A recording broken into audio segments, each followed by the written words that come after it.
But yeah, so I actually live in Russia, St. Petersburg, Russia. Yes, you're wondering why the fuck would you do that? Right? More so, why the hell are you in Dublin from Russia? And from America. And from America. It's We'll address all that. Okay. So I live in Russia because I wanted to see where my government is actually run.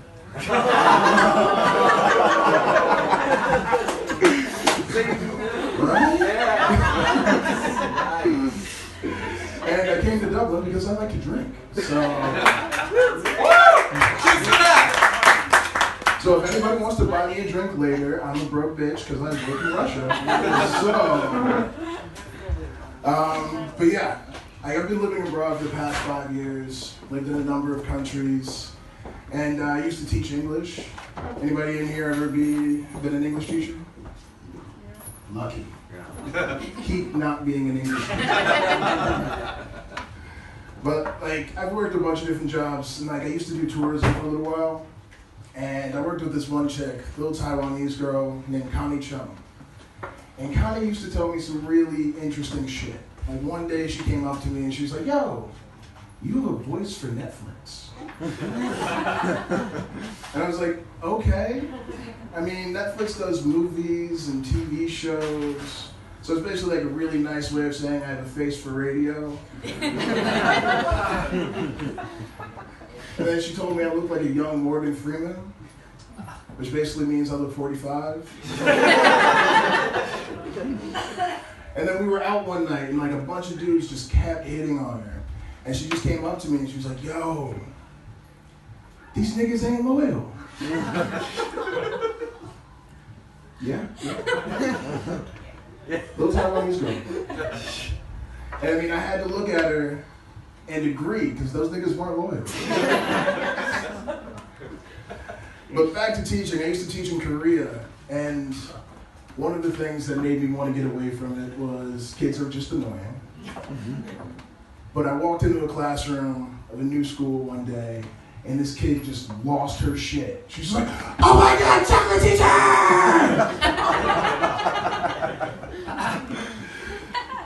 But tonight I'm going to tell you guys about the first time I ever worked with kids.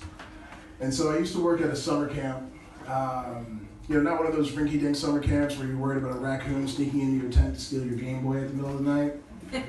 Like, this was a swanky-ass camp. Like, for kids who were so rich, the day they were born, they immediately put on Louis Vuitton.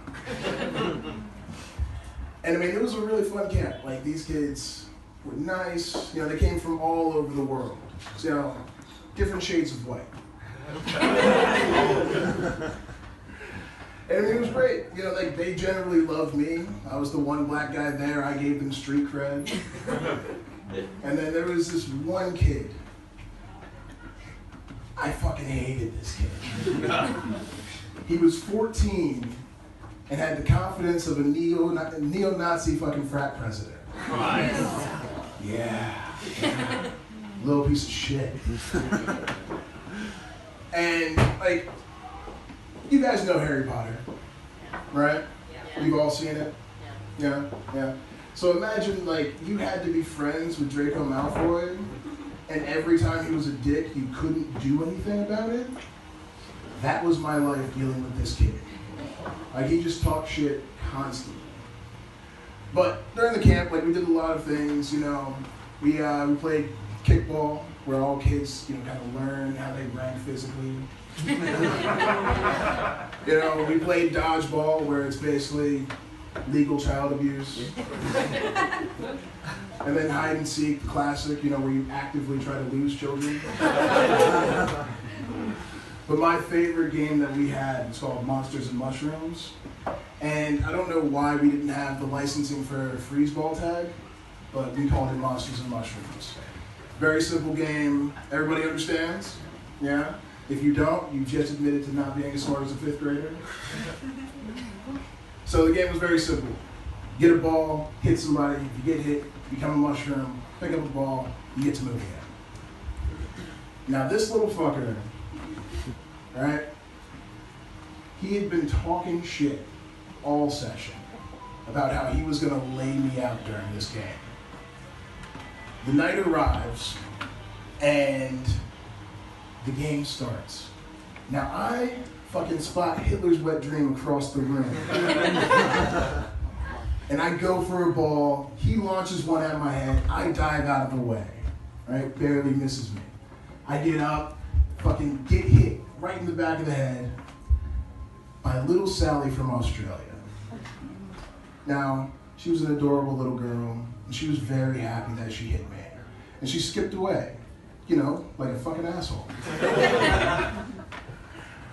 And I have to wait until the ball rolls to me, finally get one, and then I see the little Trump supporter across the room fucking rifle the ball at his stomach, and I'm just sitting there watching it go. Yes, this is gonna take this little fucker out. The ball starts to rise, and I'm like, ooh, all right, headshot. It's gonna be great. The last second, this little fucker sees the ball, matrixes out of the way, and the ball finds a new target. Sally. Little Sally from Australia. Hits her in the face and drops her like a sack of fucking potatoes. Now, I didn't mention that this camp was in the middle of bumfuck nowhere, Pennsylvania. No thumbs up for this one. Every third house had a Confederate flag, and I don't know if you know American history, those of you who aren't American, but the Confederate flag means, I don't like niggers. So I just killed a little Australian girl.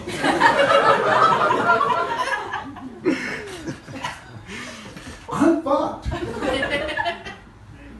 So I'm like, oh God, all right, I can be packed and gone in like 30 minutes. If I really, I can get the fuck out of here. And so I run over with all the other counselors, and you know, she's laying there on the floor, and we're all like, are you okay? Are you okay? And she like wipes snot and tears all her face, and she was like, yeah, I'm okay. And then she looks me dead in the eye, grabs my shirt and pulls me close. You throw like a bitch.